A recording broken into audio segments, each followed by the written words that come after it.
So Krakatoa was actually one of the deadliest, I think the deadliest tsunami until the 2004 Sumatra or Indonesia tsunami.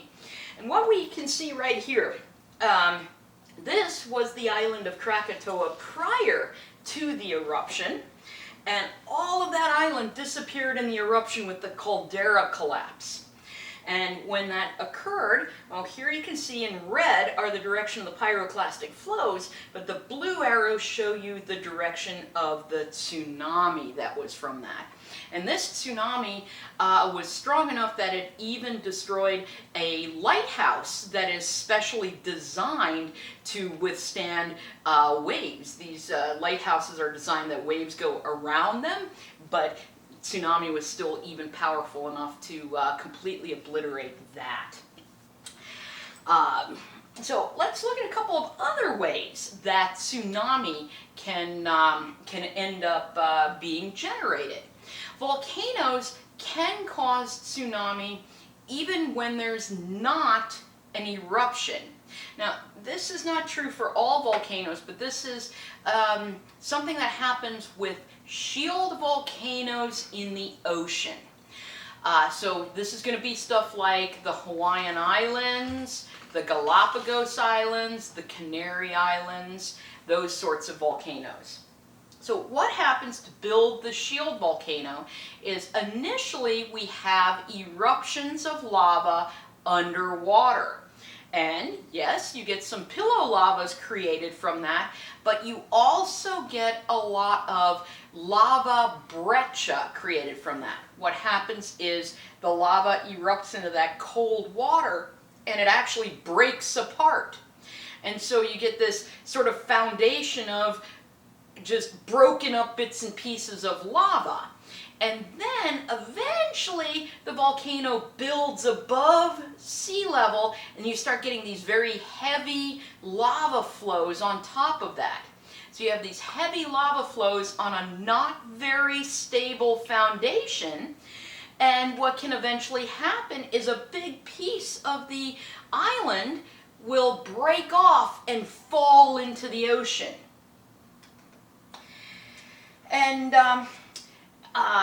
when we talk about big pieces, it can be like an entire half of one of these shield volcano islands, in some cases, can end up breaking off.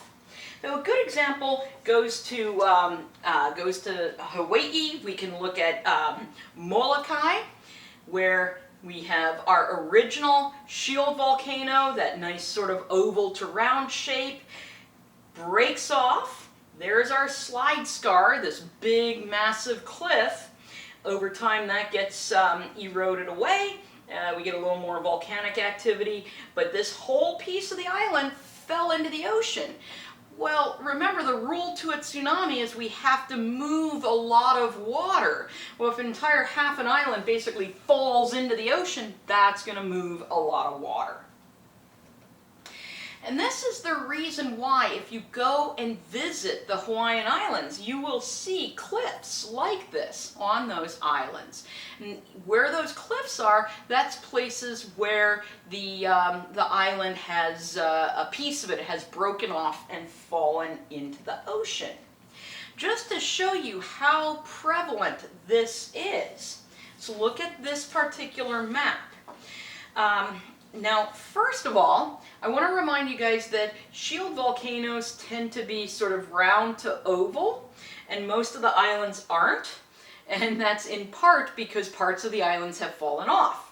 Now, the next thing I want you to look at is see all of these dashed areas, and then they're labeled, like number 5 is Nu'uanu, and number 6 is Wailau, and so on, Pololu. Each one of those is where geologists have mapped on the sea floor a debris field from one of these volcanic flank collapses. Flank collapse meaning the side of the volcano falling in. So there are a lot of them. This is not one of these things that's like, well, it almost never happens. We can definitely see it's happened quite a bit and has left quite a bit of debris on the sea floor from these things falling off. So each one of those, I think I showed you the cliffs over at Pololu. That's where these cliffs fell off, and there's the debris from that. So our example is Hawaii. I just showed you those that map of that. Now, the run-ups of some of these tsunami caused by this, and the run-up is how high the water from the tsunami got on land.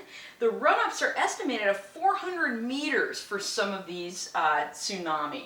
And they've estimated that by where like blocks of broken coral have been washed onto the Hawaiian Islands.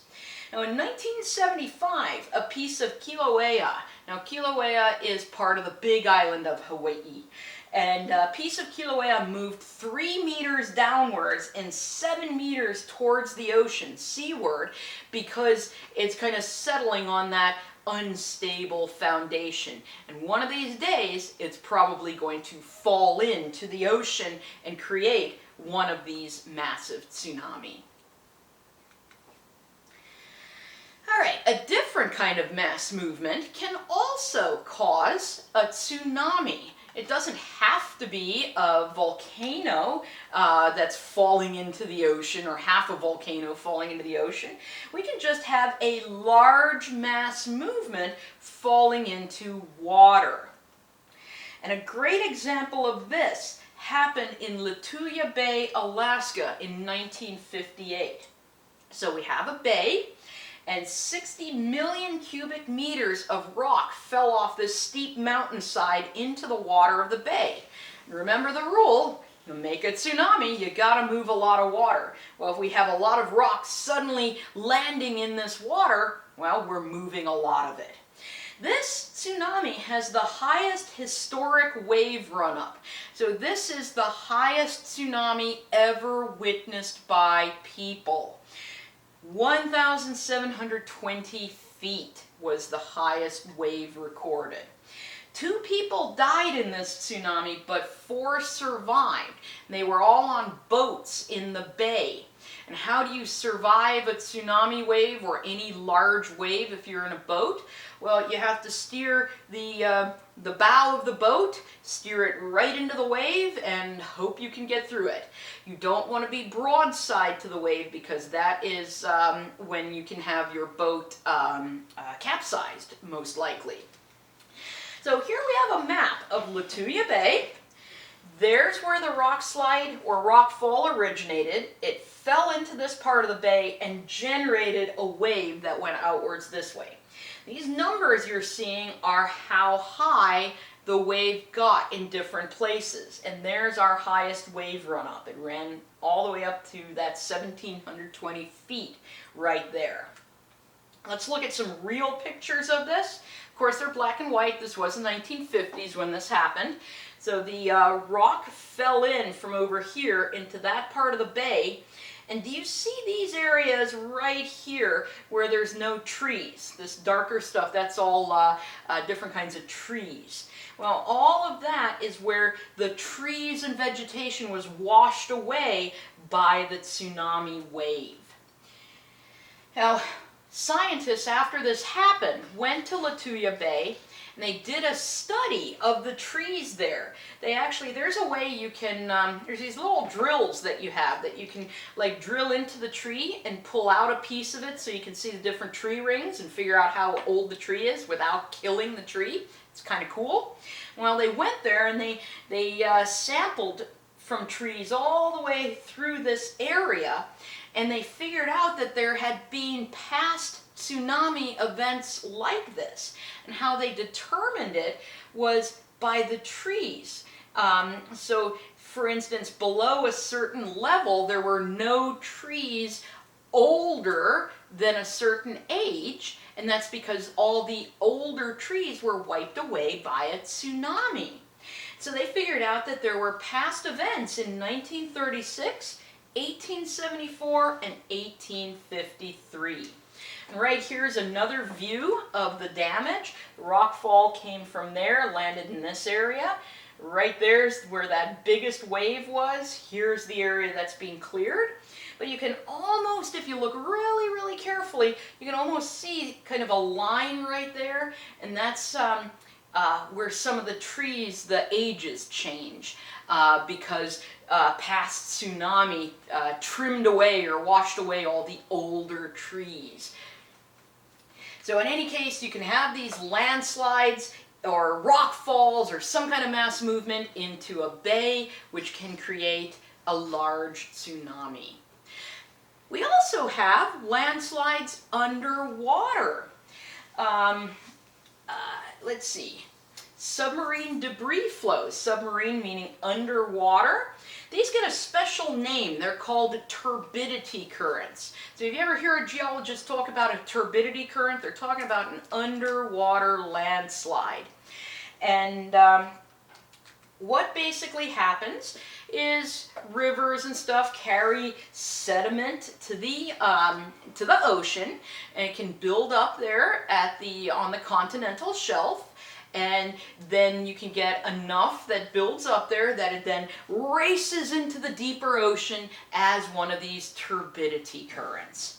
Now, when that happens, we have all the material here, and it suddenly moves there, which means there's space here, right, where the sediment used to be, but it's displacing, it's moving the water over here, right? And so this fits the what's necessary to make a tsunami. We are moving water, displacing water. And so when you create this space for water to go in over here, but push the water away over there, this is going to create a tsunami. One of the best examples of this was the 1929 Grand Banks slide. And what happened, there was an earthquake that triggered this underwater debris flow. And this underwater debris flow then caused a tsunami that hit the East Coast. So basically, the underwater debris flow was right here. And these numbers that you're seeing are how many hours it took for a tsunami to reach different places. And the red dots are places that specifically recorded that a tsunami wave arrived. So you can even see places in Portugal recorded this anomalous wave arriving there. And so you could see it, but it took, about 6 hours for that tsunami to cross the Atlantic Ocean. And what kind of damage did we have from that? It especially was bad in Newfoundland. Newfoundland is this island right up here, and the tsunami was particularly bad there. We can see, let's see, I put a note on here. The house belonged to Stephen Henry of Port-au-Bras. It was swept away by the tsunami and found floating offshore 1 to 2 kilometers southeast of where it came from. And it was towed to shore by that ship right there. That's a pretty well-built house, though, considering it stayed together and they towed it back. Here's also some of the damage from that particular tsunami. Again, a very well-built house if it just got tipped onto its side there. But that you can see some bad damage from one of these underwater debris flows that created the tsunami. All right. Now, last of the things that can generate a tsunami are meteorite impacts. And I wrote on here, it must be a large meteorite. Because to be perfectly honest, every day you get meteorites kind of like this that hit the ocean. You're not going to notice that. No one's going to care. Because that's not a meteorite, by the way. I meant size-wise. Meteorites like that, yeah, they hit. It's a big-ass ocean out there. It's not going to do anything. So you need a big meteorite that displaces a lot of water in order to create a tsunami. And so what's going to end up happening, you have this large enough meteorite hits, You get the water moved. Some of it's also going to be vaporized, right, from the heat of the tsunami. It's going to create these large waves from that. Probably the best example of this, we have to go back in time to the end of the days of the dinosaurs. It's the Chicxulub impact that hit the Yucatan Peninsula of Mexico about, well, I put 65 million years ago. It's actually like 65.5. But anyway, this is the meteorite impact that helped kill off the dinosaurs. And so what we see happen here, we had the meteorite strike right there, and then this is showing the propagation of that tsunami. Now, at the time, sea level was higher, so where we live, right here in Texas, when we live, that's Galveston Bay, so kind of up here, that was still under shallow water. And you can see the tsunami would have reached this area, right? And how do we know that? When tsunami occur, they rip up all kinds of rock and debris and sediment and stuff and deposit it in a special rock type called a tsunamite. And so we can actually map out where some of these tsunamites have been deposited, and they help us see just how bad tsunami in the distant past were. So in any case, large meteorites that hit the ocean can create tsunami. All right, well, we know then that tsunami are created, so our job, or say, you know, if you become a scientist who specializes in this, your job would be trying to forecast a tsunami. Well, unfortunately, the #1 cause of a tsunami are earthquakes, and we figured out in a couple of past lectures ago that we can't precisely tell you, well, on Friday there's going to be an earthquake, right? We can't do that. And since we can't precisely exactly forecast any of the things that cause tsunami, we can't be like, okay, everyone in Hawaii, a tsunami is going to hit next week. We can't do that. So the best thing we can do is once a tsunami is triggered, we can warn people that it is headed their way. So let's look at how we do this tsunami forecasting. This uses a system of buoys out in the oceans that are linked to scientists via satellite. And how can we know that a tsunami wave passed by one of these? Well, it works due to the fact that tsunami are always feeling bottom, right? The normal water waves don't feel the bottom of the ocean. Storm waves don't feel the bottom of the ocean. The only waves that do are tsunami. So way down in the depths of the ocean, we have this tsunameter, right? It's sitting down there, and when the tsunami wave passes it, it records that movement of the tsunami wave. And it then is like, crap, I've just felt a tsunami. And so it sends a signal up to this buoy that's floating on out there in the middle of the ocean. The tsunami zaps that warning like, hey, we just registered a tsunami, zaps it up to a satellite that sends it to the Tsunami Warning Center. And that's in Hawaii, is the United States, the National Tsunami Warning Center. So basically within seconds of this tsunameter on the ocean floor measuring, recording that a tsunami passed it by, it sends that message off to the scientists. And they then can be like, all right, measured a tsunami, we can get a tsunami warning out for people. And this is good for what are called far-field tsunami. Okay, what do I mean by far-field tsunami?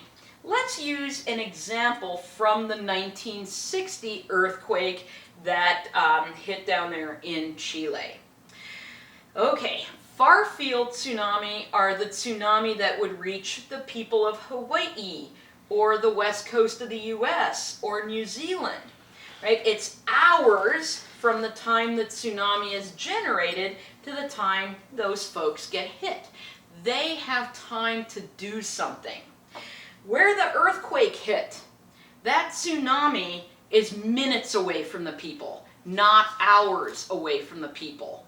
And so unfortunately, this is not so good if you're right on top of where the tsunami was generated, because you just don't have time. But for Farfield, we get this tsunami generated there, the buoy out here picks up, yep, there's a tsunami. The people of Hawaii have half a day to get to a safe place. They have 15 hours. So that's going to be a good thing about this. Now, how do you survive a tsunami? If you're near a coast and feel a large earthquake, go inland and uphill. Maybe the earthquake triggered a tsunami, maybe it didn't. You don't know, and if it did create a tsunami, you might only have minutes to get to a safer place. So if you feel one when you're at a coastline, get inland, get uphill.